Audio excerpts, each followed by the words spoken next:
Hello' guys, কি খবৰ আপোনালোকৰ সেইফালে গৰম কেনেকুৱা পৰিছে বাৰু জনাবচোন। আমাৰ এইফালে যে বিৰাট গৰম। আমি কিন্তু গৰম বুলিকে চাহ খাবলৈ একো এৰা নাই দেই।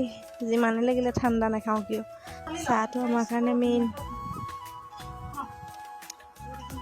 কোনে কোনে গৰমত চাহ খাই ভাল পায় বাৰু? আমি হ'লেও ভালেই পাওঁ।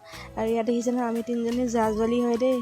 চবেই মিলি আৰু দুপৰীয়া চাহকণ গৰমতো খাই দিলোঁ আৰু। আপোনালোকে গৰমত চাহ খায়নে নে ঠাণ্ডা খাই জনাবচোন। আমাৰ যিমান যি হ'লেও আমি চাহ খামেই আৰু। ঠাণ্ডা গৰম বুলি আমাৰ একো কথা নাই, চাহটো মেইন।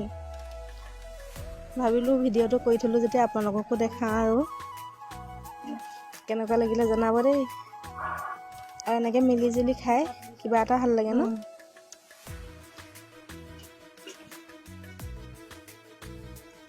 সেয়া বৰা চাউলৰ পিঠা খাই আছোঁ দেই। খাই যদি আপোনালোকে আহক। Bye bye.